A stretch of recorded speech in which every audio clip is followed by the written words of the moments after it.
අවසාන අවධියේ වකුගඩු රෝගය සඳහා වන ප්‍රතිකාර විකල්ප පිළිබඳ මෙම රෝගී අධ්‍යාපන වීඩියෝවට ඔබව සාදරයෙන් පිළිගනිමු. ඔබේ ශරීරයේ වකුගඩු දෙකක් ඇත. වකුගඩුවල ප්‍රධාන කාර්ය වන්නේ ඔබේ පිරිසිදුව හා සමබරව තබා ගැනීමයි. ඔබේ වකුගඩු ඔබේ එදිනෙදා ඇඟේ එකතු වන අපද්‍රව්‍ය සහ වතුර පෙරා ඒවා මුත්‍රා හරහා ශරීරයෙන් ඉවත් කරයි. වකුගඩු ක්‍රියාකාරීත්වය දුර්වල වූ විට මෙම වතුර සහ අපද්‍රව්‍ය ශරීරයේ එකතු වේ. එවිට ඔබට අසනීප බවක් දැනෙන්නට පුළුවන්. වකුගඩු වලට මුත්‍රා හරහා වැඩිපුර ජලය ඉවත් කිරීමට නොහැකි විය හැකිය. මේ ඔබේ ශරීරයේ ඉදිමීමට, රුධිර පීඩනය හෙවත් ප්‍රෙෂර් එක වැඩිවීමට සහ හුස්ම ගැනීමේ අපහසුතාවයට හේතු විය හැක. අපද්‍රව්‍ය එකතු වීම නිසා ඔබට වමන ගතිය, ආහාර අරුචිය, ඇඟ කැසීම සහ කල්පනා අඩු ගතිය ඇති විය හැක. වකුගඩු නිසි ලෙස ක්‍රියා නොකරන විට තවත් ගැටලු ඇති වේ.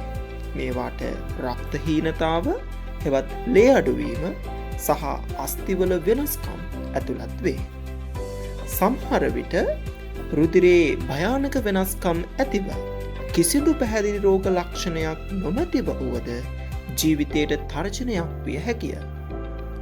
වකුගඩු රෝගයේ වඩාත් දරුණු අවධිය අවසාන අවධිය ලෙස හැඳින්වේ. මෙම අවස්ථාවේදී වකුගඩුව ක්‍රියාකාරීත්වය ඉටු කිරීමට වෙනත් ක්‍රමයක් නොමැතිව ජීවිතය පවත්වා ගැනීම අපහසු විය හැකිය. මේ සඳහා ඇති විකල්ප වන්නේ වකුගඩු බත්ත කිරීම සහ ඩයලිසිස් හෙවත් කාන්දු කරණයයි. තවත් විකල්පයක් වන්නේ මෙය වකුගඩු රෝගයේ සහ ජීවිතයේ ස්වභාවික ප්‍රගතිය බව පිළිගෙන ඒ අනුව ප්‍රතිකාර කිරීමයි. මෙය සහන සත්කාර ක්‍රමය ලෙස හැඳින්වේ. මෙහිදී ඩයලිසිස් හෙවත් කාන්දු කරණය හෝ වකුගඩු බත්ත කිරීමකින් තොරව හැකිතාක්කල් ජීවිතයේ ගුණාත්මක භාවය පවත්වා ගැනීම කෙරෙහි අවධානය යොමු කරන අතර සුදුසු කාලයේදී ජීවිතයේ අවසානය සඳහා සූදානම් වේ. අපි මේ විකල්ප විස්තරාත්මකව සාකච්ඡා කරමු. වකුගඩු බත්ත කිරීමේදී දායකයෙකුගේ වකුගඩුවක් ඔබේ ශරීරය තුළ තැන්පත් කරන අතර එය ඔබේම වකුගඩුවක් ලෙස ක්‍රියා කිරීමට පටන් ගනී. වකුගඩු දායකයින් නිරෝගී ජීවත් වන පුද්ගලයින් හෝ දැඩි සත්කාර ඒකකවල ප්‍රතිකාර ලබන මුලය මිය ගිය රෝගීන් විය හැකිය. බත්ත කිරීමේ අපහසුතාවය වන්නේ ඔබේ ශරීරය බත්ත කළ අවයවය ආගන්තුක දෙයක් ලෙස හඳුනාගෙන එය ඉවත් කිරීමට උත්සාහ කිරීමයි. එබැවින් මෙය වැළැක්වීම සඳහා ඔබට විවිධ ඖෂධ භාවිතා කිරීමට සිදුවනු ඇත. ඒවට යම් යම් අතුරු ආබාධද ඇත. වකුගඩු බත්ත කිරීම සාමාන්‍යයෙන් හොඳම විකල්පය ලෙස සැලකේ. එයට හේතුව වකුගඩුවේ සියලුම ක්‍රියාකාරකම් එයින් ඉටු කළ හැකි නිසා. අනෙකුත් විකල්පවලට වඩා වකුගඩු බත්ත කිරීමකින් පසු වැඩි කාලයක් රෝගීන් ජීවත් වන අතර හොඳ ජීවන තත්ත්වයක් පවත්වා ගනී.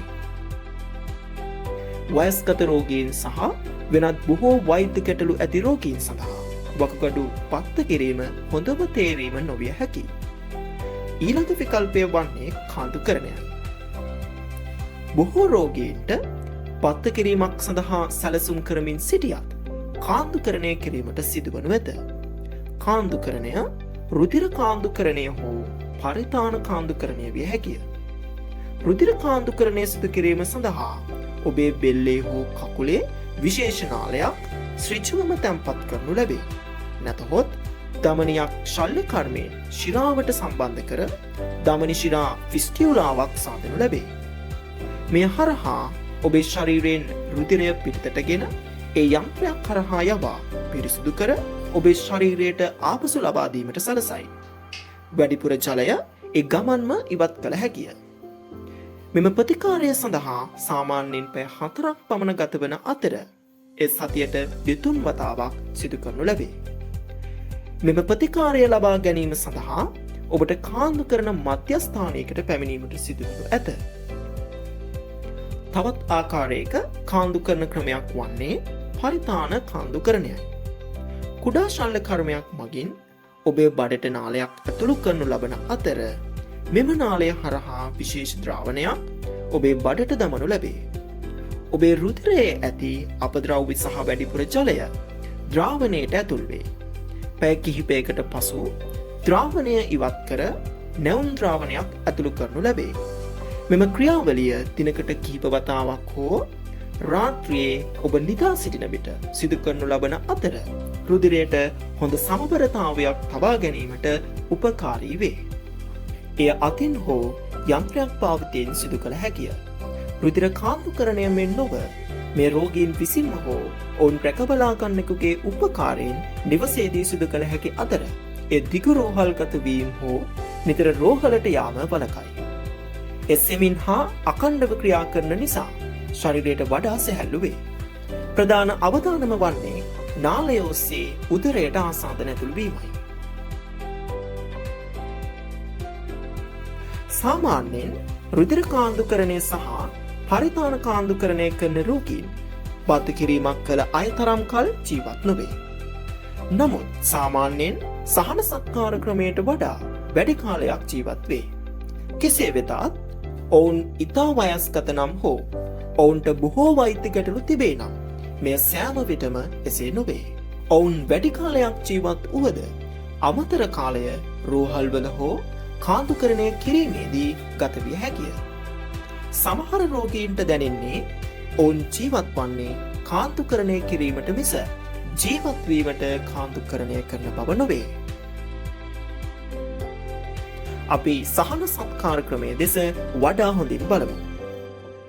සහන සත්කාර ක්‍රමයේ ප්‍රමුඛතාව වන්නේ ජීවන කාලය දීර්ඝ කිරීමට වඩා ජීවන තත්ත්වය වැඩි දියුණු කිරීමයි. මෙය වයස්ගත රෝගීන් සඳහා විශේෂයෙන් ඔවුන්ට බොහෝ වෛද්‍ය ගැටලු ඇති විට වඩා සුදුසු විය හැකිය. කාන්දුකරණය හෝ බද්ධ කිරීමක් කළ නොහැකි හෝ අකමැති විට මේ තෝරා ගනු ලැබේ. එය ධනාත්මක ප්‍රතිකාර ක්‍රමයක් වන අතර සහන සත්කාර ක්‍රමය යනු කිසිවක් නොකිරීමක් නොවේ.